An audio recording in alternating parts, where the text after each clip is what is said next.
permiten, voy a leer la semblanza del doctor Gustavo Martínez Valdés.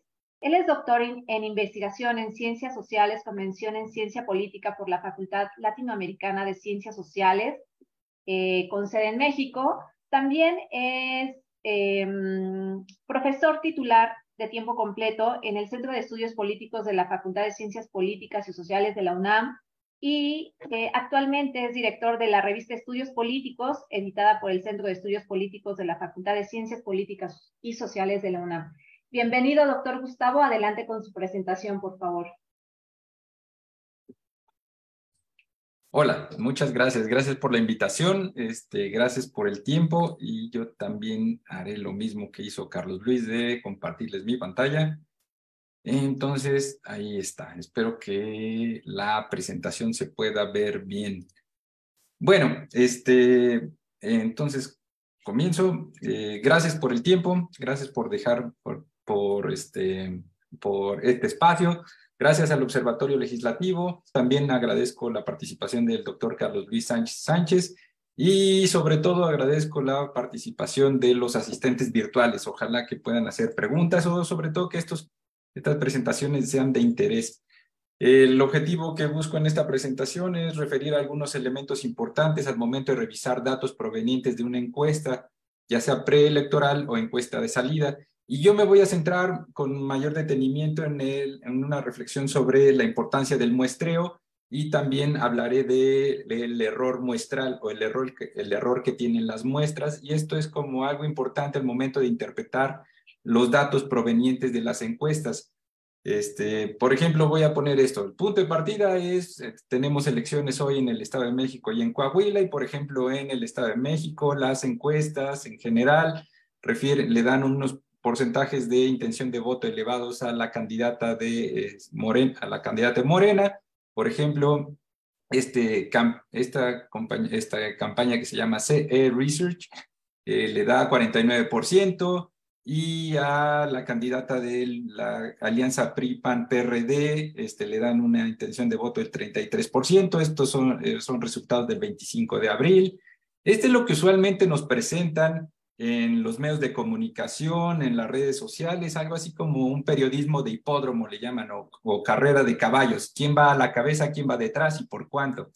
Pero lo interesante, lo más importante al revisar esos datos es lo que está detrás. Usualmente lo que está detrás es la metodología, cómo se levantó esa información.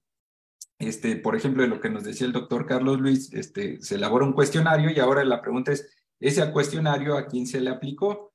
Por ejemplo, Campaign and Research hizo 400 llamadas telefónicas robotizadas a casa-hogar en números seleccionados al azar dentro del Estado de México. Esto es a casas, y dentro de las casas, una vez que llamaban, pues a ver quién levantaba el teléfono para contestar, fuese un abuelito, una abuelita, un niño, una niña, un joven, un adulto, padre de familia, o cualquiera podía contestar y podía responder.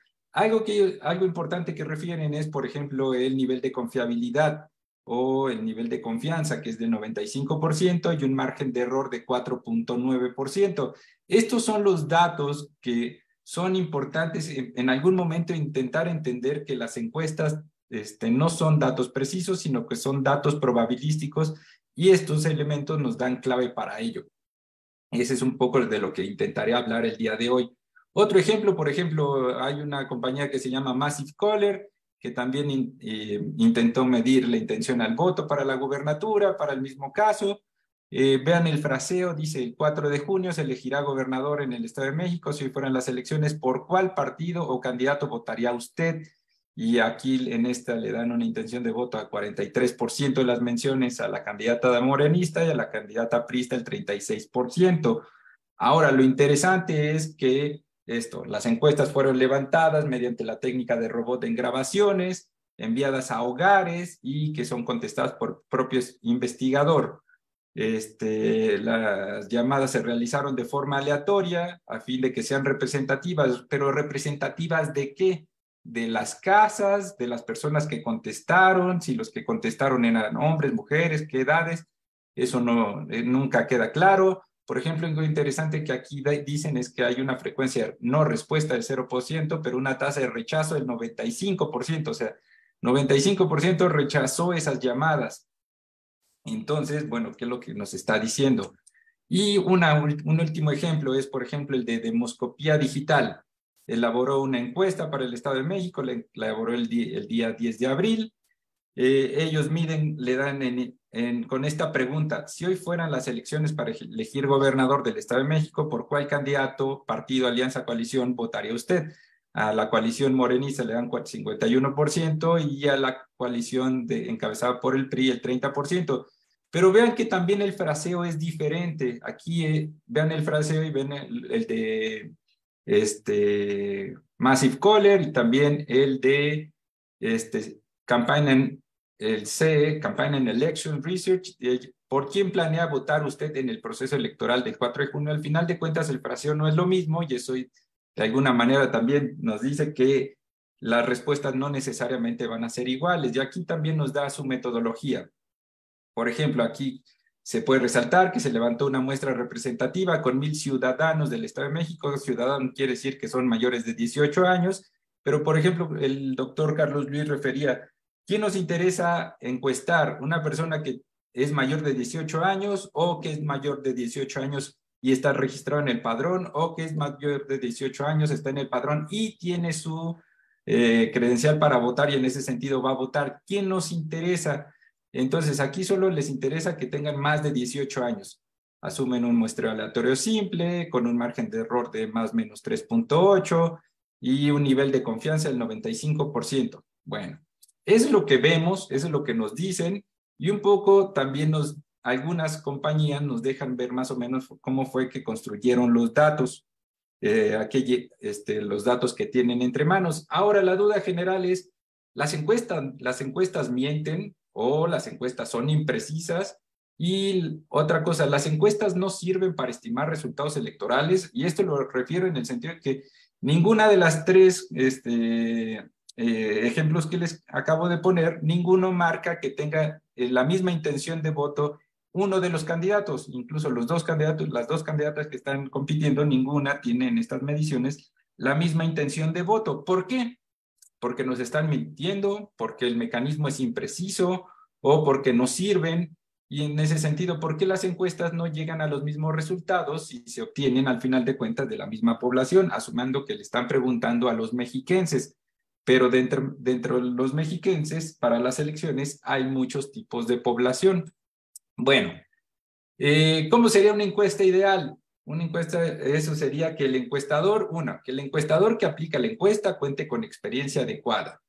Otra, que el cuestionario no induzca respuestas, esto es, que esté diseñado de tal manera que permita recopilar la respuesta sincera. La otra, lo ideal sería que la muestra sea representativa de la población, para eso tiene que ser una muestra probabilística, y no todas lo son. Tercero, se espera que el margen de error muestral sea pequeño. Esto es el error inherente que tienen todas estas muestras como mecanismos de recolección. Ese error inherente se espera que sea pequeño. En ese sentido, se busca que las estimaciones sean precisas, que tengan amplio poder explicativo y que la tasa de no respuesta sea baja. Si recuerdan, por ejemplo, Massive Caller tiene una tasa de rechazo del 95%. Eso no es bajo. Y finalmente se desea que sean lo más actuales posibles para medir la intención de voto. ¿Qué es lo que tenemos entre manos? ¿Qué es lo que vemos en los medios de comunicación, en las redes sociales, con lo que tienen también a su disposición los candidatos, los partidos, etcétera, etcétera? Pues resulta que hay una gran variedad de encuestadores, de empresas que hacen encuestas. Unas son más serias que otras, unas tienen más expertise que otras. Y eso es lo que hay. También tenemos muchas poblaciones a analizar. A veces nos interesa lo que opinan los habitantes, a veces nos interesa lo que opinan los ciudadanos o ciudadanos por región, pero a veces también nos interesa lo que digan los electores que están registrados en el padrón, no solo que sean mayores de 18 años, o aparte, o por otro lado, no solo nos interesan los electores, sino que nos interesan las personas que sabemos que muy probablemente van a votar, porque no todo el que tenga una credencial del INE necesariamente va a salir a votar. Entonces son poblaciones diferentes que tienen opiniones de alguna manera diferentes. También hoy lo que tenemos en gran medida son muestras no probabilísticas, son ejercicios de sondeo, pero no necesariamente encuestas representativas. Muchas veces los cuestionarios son inconsistentes y esto hace que no necesariamente sean fáciles de comparar. Muchos tienen márgenes de error variables, varían sus márgenes de error aún en sus propias mediciones. Usualmente la tasa de no respuesta está por arriba del 20%, eso hace que los resultados se vuelvan también imprecisos. Y muchas veces las empresas deciden sacrificar la calidad de sus datos, de sus estimaciones, con el fin de que sean datos actuales. Entonces, los periodos de tiempo para levantar datos son muy cortos. Eso hace también que la tasa de rechazo aumente. Bueno, en términos de tips, por ejemplo, ¿qué elementos debemos tener en cuenta como consumidores de encuestas para evaluar qué es lo que nos están diciendo? Bueno, dos autores, Traugott y Labracas, por ejemplo, referían que algunos elementos claves al revisar una encuesta es preguntarse quién la patrocina, quién puso el dinero. La otra es quién condujo la encuesta. ¿Fue una casa encuestadora seria, con expertise, o es alguien nuevo en el negocio, o es alguien que lo hace desde el ámbito académico, o lo hace una consultoría privada para un candidato en específico? Hay que evaluarlo. También hay que evaluar el nivel de detalle con que se realizó. Hay que revisar las preguntas, cómo están redactadas para saber si son comparables, si llegan a los mismos resultados. También hay que preguntarse quiénes fueron los encuestados, a quiénes se les aplicó la encuesta. En sexto lugar, hay que tener en cuenta cómo se elaboró el muestreo y, por último, en qué fecha se realizó la encuesta. Estos son algunos elementos que ellos dan como sugerencias para tomar en cuenta, y yo me centraré en la parte del muestreo. El muestreo siempre es muy importante porque a partir del muestreo es que se construye, valga la redundancia, eso que se llama la muestra. Y la muestra son dos cosas. Uno es cuántas personas se desea entrevistar, y la otra es cómo seleccionamos a esas personas que van a ser entrevistadas. Eso es muy importante porque al final de cuentas también puede implicar el tamaño del error que vamos a ver o la variación en los resultados. El dilema que siempre tienen entre manos los encuestadores es, ok, yo tengo dinero para hacer una encuesta, pero las encuestas nunca son baratas. ¿Cómo asigno ese dinero? Uno, tanto para construir la muestra y a la vez al construir la muestra recopilar la mayor cantidad de respuestas posibles. El reto que siempre tiene enfrente el encuestador es que hay una relación negativa entre el número de personas a entrevistar y la extensión de la entrevista. Usualmente, si se desea entrevistar a muchas personas, se corre el riesgo de que la extensión de la entrevista se tienda a ser corto. La situación ideal es tener muestras grandes y que tengan muchas respuestas y en ese sentido sean representativas, pero usualmente lo que vemos en los medios de comunicación o los reportes de las muestras o de las encuestas es que se trabaja con muestras medianas y que tienen un gran problema de no respuesta, y en ese sentido no necesariamente son representativas o solo de algunos sectores poblacionales. En ese sentido, pues siempre hay que preguntarse qué es una muestra representativa y qué no es una muestra representativa. La muestra representativa es aquella que de alguna manera equipara bien con las distintas características demográficas de la población, así como su conducta y actitudes, pero el chiste es, ¿y eso cómo se construye? Cómo se construye una muestra representativa, y eso tiene mucho que ver con lo que refería el doctor Carlos Luis anteriormente, y tiene que ver con si la muestra fue recopilada de manera probabilística o es no probabilística. La idea es que las muestras probabilísticas sí tienden a ser representativas, pues al seleccionarse se evita cualquier sesgo humano, consciente o inconsciente, en el esquema de selección. Siempre hay sesgos que pueden incluirse desde el momento del diseño, y de alguna manera la selección probabilística nos ayuda a controlar esos sesgos. ¿Por qué es importante también tener en cuenta la idea de que si las muestras son probabilísticas? La idea de ello es que hay una ventaja muy importante de las muestras probabilísticas, y es que estas nos permiten calcular el tamaño del error aleatorio contenido en los datos al momento de evaluar nuestras inferencias. Lo que quiere decir esto es que si utilizamos las reglas de la probabilidad para hacer la selección del muestreo, al utilizar la probabilidad también podemos utilizar otros elementos estadísticos con el fin de calcular esto, calcular el tamaño del error que tienen nuestros datos. Esto es, hay que partir siempre del supuesto de que las muestras, toda muestra tiene un tamaño de error inherente. El problema de las muestras no probabilísticas es que no se les puede calcular el tamaño del error y en ese sentido vamos a tener el problema de desconocer la precisión de los datos que nos están mostrando.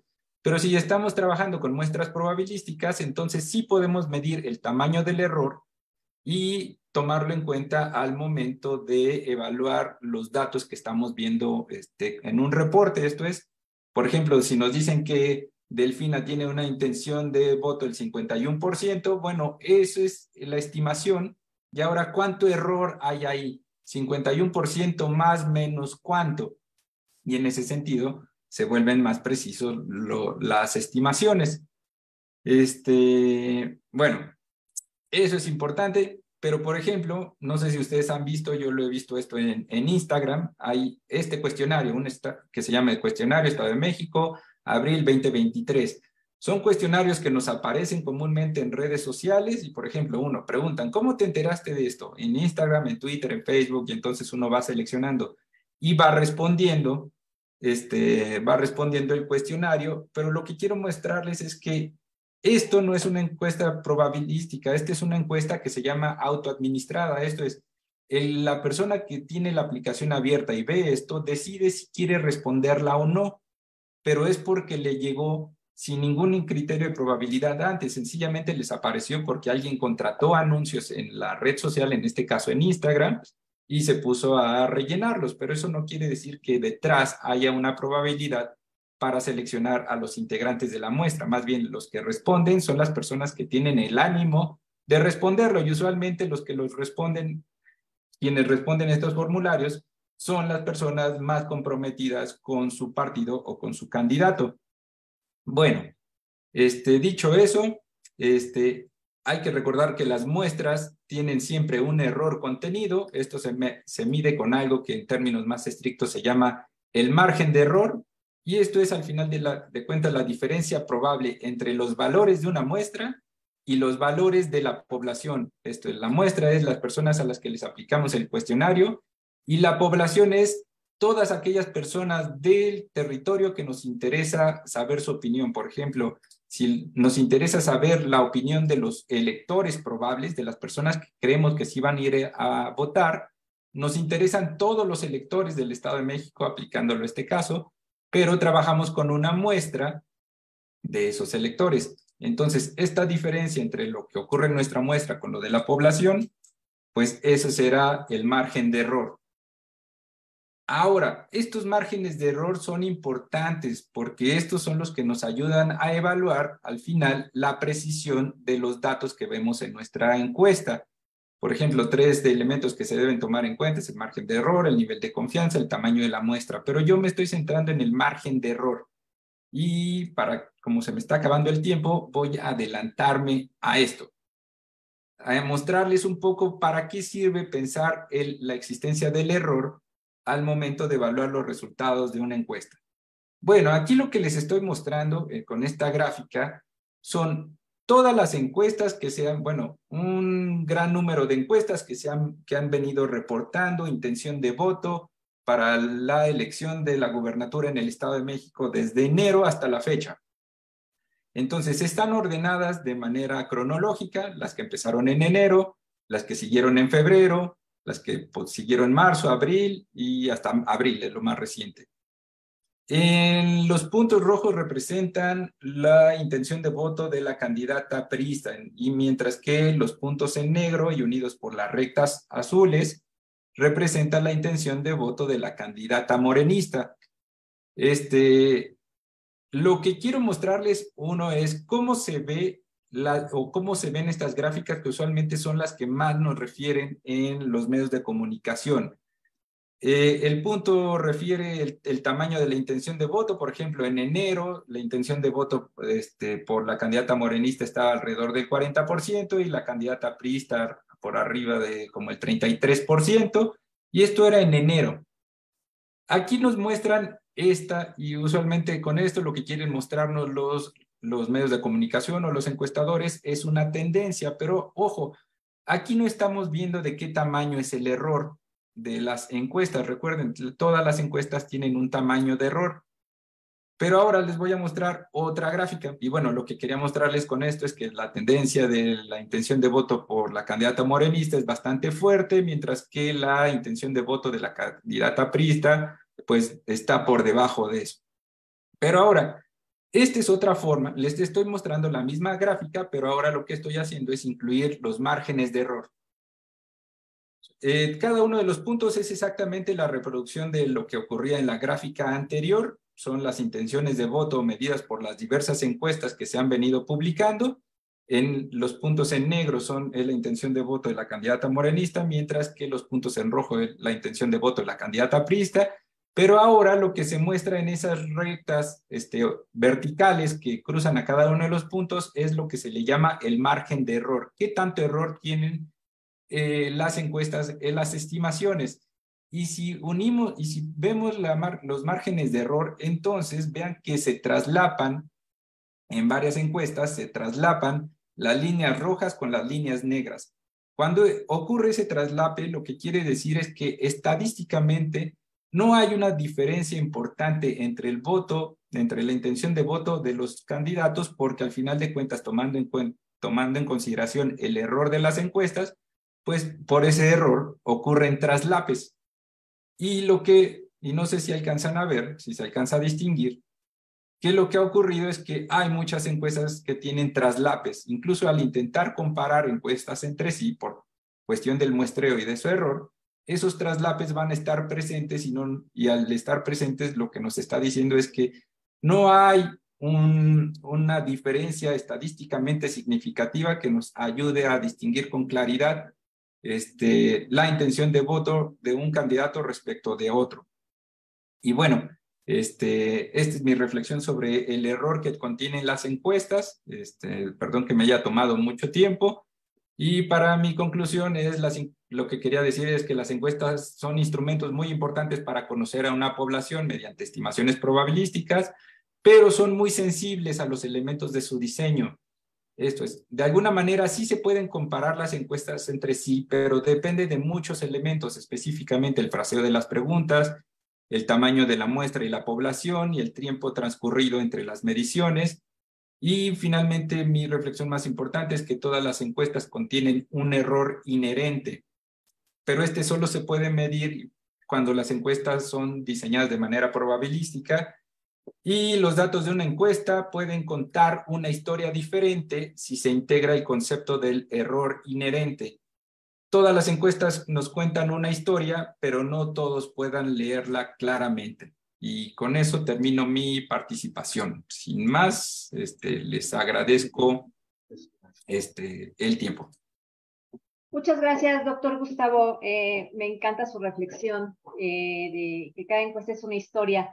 Y desde luego, pues, estas dos visiones nos ayudan no solamente a ver las encuestas como una herramienta de análisis, sino, con base en la estructura metodológica, sino también para razonar el voto ahorita en estos tiempos en el Estado de México.